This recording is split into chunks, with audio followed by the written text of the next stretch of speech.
G.R.. शिक्षण या आपल्या यूट्यूब चॅनलमध्ये आपणा सर्वांचं पुन्हा एकदा सहर्ष स्वागत। राज्य सरकारी कर्मचारी पेन्शनधारकांच्या 17 प्रलंबित मागण्यापैकी या 2 मागण्यासंदर्भात फेरविचार व्हावा, दुरुस्ती व्हावी या संदर्भात समन्वय समितीच्या वतीनं अतिशय महत्त्वपूर्ण असं प्रसिद्धीपत्रक निर्गमित झालेलं आहे। काय आहे ते प्रसिद्धीपत्रक आणि कोणत्या त्या मागण्या आहेत या संदर्भातील सविस्तर माहिती देणारा हा व्हिडिओ पाहण्यापूर्वी आपणा सर्वांना एकच विनंती, व्हिडिओ शेवटपर्यंत पाहावा आणि आपण जर आमच्या चॅनलवर नवीन असाल तर चॅनलला जरूर सबस्क्राईब करा, समोरील बेल आयकॉनला सुद्धा क्लिक करा, जेणेकरून महत्त्वपूर्ण शासन निर्णय, कर्मचारी हिताच्या महत्त्वपूर्ण अपडेट्स आपल्याला आपल्या यूट्यूब चॅनलवरती सर्वात अगोदर पाहावयास मिळतील। जसं की आपण स्क्रीनवर पाहताय, राज्य सरकारी कर्मचारी मध्यवर्ती संघटनेच्या वतीनं दिनांक 18/12/2023 रोजी म्हणजे कालच हे प्रसिद्धीपत्रक निर्गमित केलेलं आहे। हे पत्र आदरणीय माननीय नामदार एकनाथरावजी शिंदे मुख्यमंत्री यांना निर्गमित केलेला आहे। याचा विषय अतिशय महत्त्वाचा आहे। दिनांक 14 डिसेंबर 2023 रोजी नागपूर विधानसभा व विधान परिषदेत सरकारी कर्मचारी शिक्षकांच्या संप आंदोलनाच्या पार्श्वभूमीवर माननीय मुख्यमंत्र्यांनी प्रलंबित मागण्यासंदर्भात केलेली घोषणा आणि यामध्ये असं नमूद केलेलं आहे की जुनी पेन्शन योजना सर्वांना पूर्वलक्षी प्रभावानं लागू करा।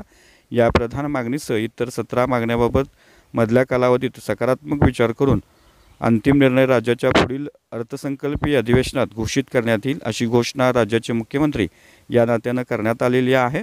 आणि या संदर्भात दोन्ही सभागृहात करण्यात आलेल्या निवेदनात घोषित करण्यात आलेल्या निर्णय क्रमांक 1 मध्ये खालीलप्रमाणे सुधारणा करणं आवश्यक ठरतं। याच्यामध्ये पहिली सुधारणा दिनांक 31/5/2005 ऐवजी दिनांक 31/10/2005 असा उल्लेख असावा, कारण नवीन पेन्शन योजना दिनांक 1/11/2005 पासून लागू झालेली आहे।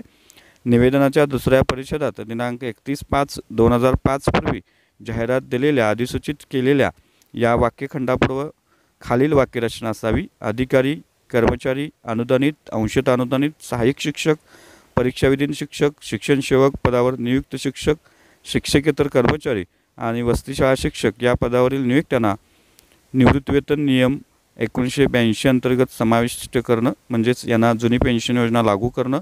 वरील सुधारणाबाबत नोंद घेतल्यास घेतलेला निर्णय क्रमांक 1 परिपूर्ण होईल अशी आमची धारणा आहे, असं समन्वय समितीच्या वतीनं कळवण्यात आलेलं आहे। आणि ही दुरुस्ती विचारात घेतली जाणार आहे, त्यामुळे या कर्मचाऱ्यांना निश्चितच जुनी पेन्शन योजनेचा लाभ मिळणार आहे। आणि बाकीचे जे राहिलेले कर्मचारी आहेत 2005 नंतरचे, त्यांना जुनी पेन्शनचा निर्णय जो आहे तो येत्या अर्थसंकल्पीय अधिवेशनामध्ये घेतला जाणार आहे। तुम्हाला काय वाटतं, या अधिवेशनामध्ये नक्की निर्णय होईल का? नक्की कमेंट सेक्शनमध्ये आपलं मत व्यक्त करा। व्हिडिओ आवडल्यास लाईक करा, शेअर करा, चॅनलला सबस्क्राईब करा। धन्यवाद।